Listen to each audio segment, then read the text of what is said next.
Merhaba dostlar, bu videoda piyasayı yeni çıkan ve fiyatı daha alınabilir konuma gelen Xiaomi telefonları düşündüğümde hepsini derleyip toparladığım zaman bu piyasada alınabilecek en iyi 5 Xiaomi telefona yakından bakacağız. Baştan belirteyim, her zamanki gibi herhangi bir sponsorluk yok. Burada benim almayacağım, önermediğim hiçbir telefon bu listede olmayacak. O yüzden içiniz rahat olsun. Fakat telefon alırken nereden aldığımız ve satıcılar önemli. Bu telefonların hepsinin en ucuz güvenilir satın alma linkleri açıklama ve yorumlarda var.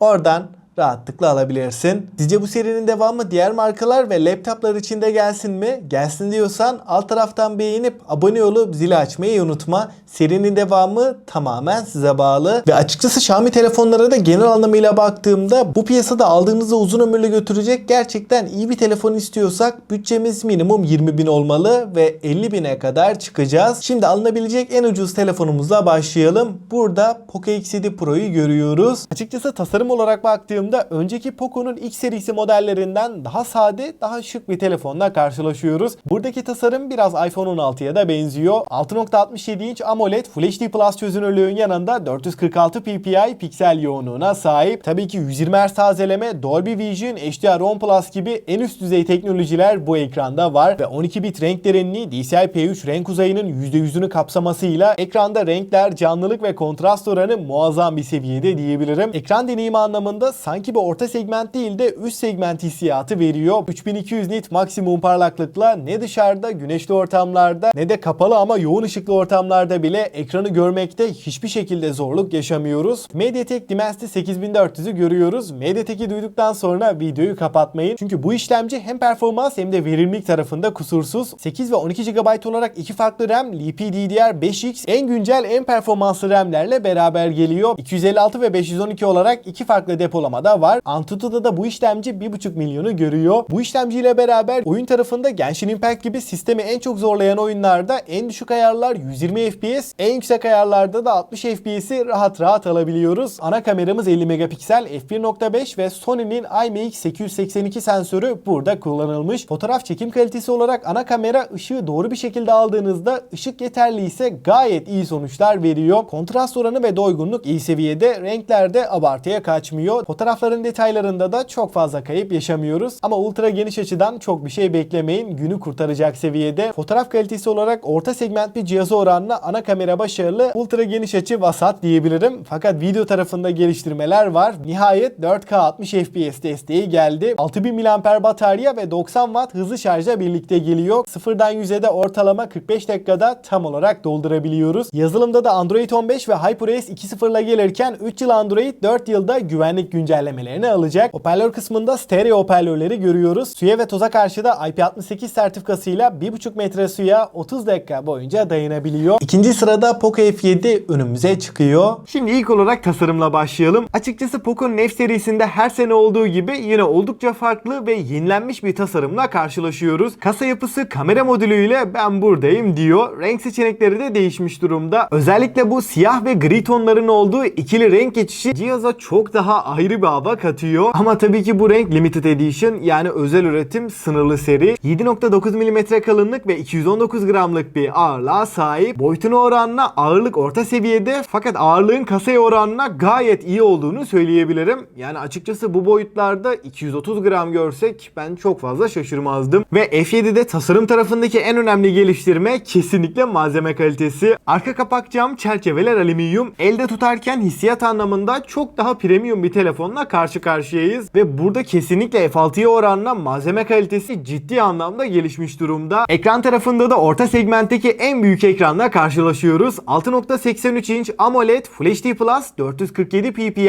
piksel yoğunluğuna sahip. Tabii ki 120 Hz tazeleme, HDR10 Plus, Dolby Vision, 12 bit renk derinliği ve 8 milyona bir kontrast oranı gibi en üst düzey teknolojilerle beraber geliyor. Donanımda bu fiyat bandının açık ara en güçlü işlemcisi Snapdragon 8 Gen 3'ün geliştirilmiş, verimlilik tarafında da iyileştirilmiş hali. Yani 4 nanometre 8S Gen 4'ü görüyoruz ve 12 GB RAM 512 GB depolamayla beraber geliyor. Depolama biçiminin de UFS 4.1 olduğunu söyleyeyim. PUBG'de en düşük ayarlar 120 FPS, kayıpsız, stabil bir deneyim alıyoruz. Aynı şekilde en yüksek ayarları aldığımız zaman da 60 FPS'te herhangi bir lag, donma, takılma sorunu olmadan çok akıcı bir oyun deneyimiyle karşılaşıyoruz. Poco F7 ile istediğiniz kadar oynayın, istediğiniz kadar telefonu zorlayın. Herhangi bir kasma, donma problemiyle hiçbir anlamda karşılaşmayacaksın. Performans olarak baktığımda fiyatını oranla düşünürsem rakipsiz, genel tüm telefon piyasasını düşündüğümde de en sağlam telefonlardan biri. Ana kamera 50 megapiksel f1.5 ve OIS desteğiyle gelirken ikinci kamera 8 megapiksel ultra geniş, ön tarafta da 20 megapiksellik Xiaomi'nin alıştığımız Full HD 60 FPS çekebilen kamerayı görüyoruz. Video konusunda da 4K 60 FPS'te OIS ile beraber sabit, stabil videolar çekebileceğiz. Bu fiyat bandında hiçbir cihazda görmediğimiz 6500 mAh batarya, 90 Watt hızlı şarj desteğine sahip. Kutu içeriğinden bu adaptörde çıkıyor ve stereo hoparlörleri görüyoruz. Dolby Atmos desteğine sahip. Kablosuz bağlantılarda da Wi-Fi 7, Bluetooth 5.4, 5G ve NFC desteğini görürken suya ve toza karşı da IP68 ile beraber 1,5 metre suya 30 dakika boyunca dayanabiliyor. 3. sırada Xiaomi 15T'yi görüyoruz. 6.8 inç AMOLED Full HD Plus bir çözünürlükte gelirken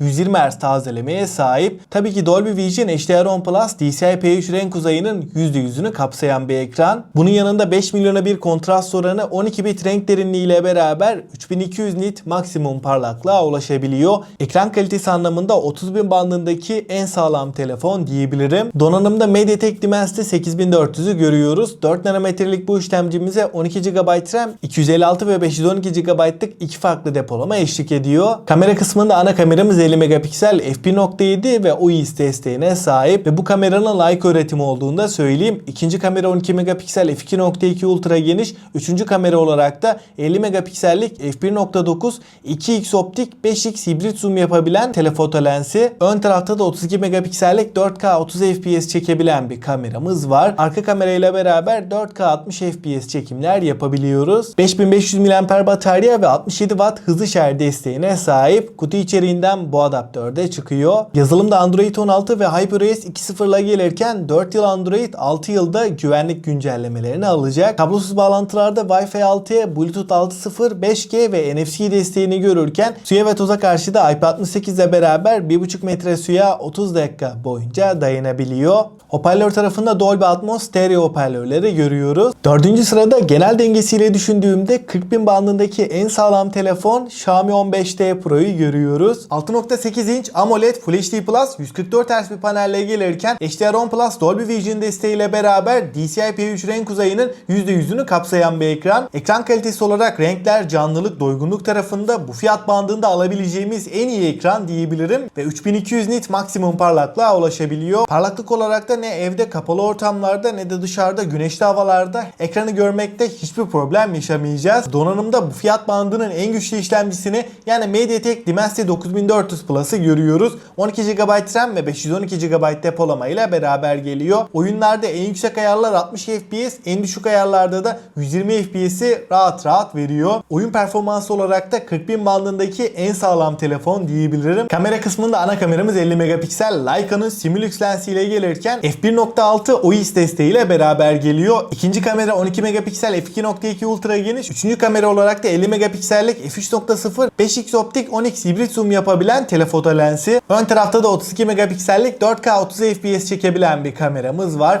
Arka kamerayla 4K 60 FPS çekimler yapabiliyoruz. 5500 mAh batarya 90 Watt hızlı şarja gelirken kutu içeriğinden bu adaptörde çıkıyor. Sıfırdan 100'e ortalama 35 dakikada bu bataryayı doldurabiliyoruz. Yazılımda da Android 15 ve HyperOS 2.0 ile gelirken stereo Dolby Atmos hoparlörler kullanılmış. Kablosuz bağlantılarda Wi-Fi 7, Bluetooth 6.0, 5G ve NFC desteğini görürken suya ve toza karşı da IP68 ile beraber 1,5 metre suya 30 dakika boyunca dayanabiliyor. Son sırada Xiaomi 15 önümüze çıkıyor. Tasarımsal açıdan baktığımda burada tasarım bütünlüğü ciddi anlamda korunmuş durumda. Burada kamera modülünün çıkıntısı da bir kademe daha artmış diyebilirim ve beyaz rengin tonu da biraz daha açılmış. 8.3 mm kalınlık ve 213 gramlık bir ağırlığa sahip. Arka kapak cam, çerçeveler alüminyum. Bir amiral gemisi cihaza yakışır seviyede kaliteli bir kasa ile karşılaşıyoruz. Ekran tarafı tarafında 6.7 inç AMOLED QHD Plus çözünürlüğün yanında 120 Hz tazeleme ve 522 ppi piksel yoğunluğuna sahip. Tabii ki HDR10 Plus, Dolby Vision, 12 bit renk derinliği, hatta 8 milyona bir kontrast oranı gibi ve bunlara ek olarak 3200 nit maksimum parlaklığa ulaşabiliyor. Bu ekran ne dışarıda güneşli havalarda ne de kapalı ama yoğun ışıklı ortamlarda bile ekranı görmekte hiçbir problem yaşatmayacak. Burada Android dünyasının en güçlü işlemcisi Snapdragon 8 Elite'i görüyoruz. 12 ve 16 GB'lık iki farklı RAM'le gelirken 3 nanometrelik bu işlemcimiz performans olarak çok daha farklı bir noktada. Burada baktığım zaman özellikle 8 Gen 3'e oranla performans farkı baya açılmış durumda. Geekbench 6'da çoklu çekirdekte 8 Gen 3'e baya bir fark atıyor. Burada %40 daha verimli bir işlemciden bahsediyorum. Bu hem batarya tüketimini, ısınmayı ve stabiliteyi ciddi anlamda etkileyecek bir geliştirme. Performans için uzun ömürlü kullanmak, oyun için bir telefon alacaksanız Snapdragon 8 Elite mükemmel bir işlemci olmuş. Kamera tarafında da arkada üçlü bir kamerayı görüyoruz ve 3 kameranın hepsi Leica lenslerle birlikte geliyor ve burada Xiaomi 14'te gördüğümüz OmniVision Light Fusion 900 sensörünü görüyoruz. 1/1.3 inçlik bir sensör ve 5x optik zoom desteğine sahip. İkinci kamera 50 megapiksel f2.2 ultra geniş. Üçüncü kamerada 50 megapiksellik telefoto lense değil telemakro lense yer verilmiş. Yani hem 10x zoom hem de 50 milimetrelik makro çekimler yapabileceğiz. Ön tarafta da 32 megapiksel 4K 60 fps çekebilen bir kamerayı görüyoruz. Arka kamerada özellikle video tarafında çok sağlam bir geliştirme var. 4K 60 fps'te log kayıt yapabileceğiz. Bu ne işimize yarayacak derseniz burada özellikle videoyu içerik üretmek gerçekten profesyonel amaçlı kullanacaksak sonradan çektiğimiz videolara ciddi anlamda renk düzenlemesi yapabileceğiz. Bu özellikle videolarda renklerle oynamayı seviyorsanız güzel bir artı. 6100 mAh batarya, 90 Watt kablolu, 50 Watt kablosuz şarj desteğiyle birlikte geliyor. 16 Pro Max ile yarışacak bir telefon diyebilirim. Stereo hoparlörler var. Bu hoparlörler Dolby Atmos desteğiyle geldiğinden ses performansı olarak bizi kesinlikle tatmin edecek. Yazılımda Android 14 ve HyperOS 2.0 ile birlikte geliyor. HyperOS 2.0 ile ilk versiyonu oranla çok daha akıcı, stabil bir deneyim alabileceğiz ve 4 yıl Android, 5 yılda güvenlik güncellemelerini alacak. Kablosuz bağlantılarda da Wi-Fi 7, Bluetooth 5.4, 5G ve NFC desteğini görüyoruz. Suya ve tuza karşı da IP68 sertifikasıyla 1,5 metre suya 30 dakika boyunca dayanabiliyor. Dostlar, şimdi en önemli kısım favorilerimden bahsedeyim. Eğer bütçem çok yüksek değil, 20 ile 25 bin bandında,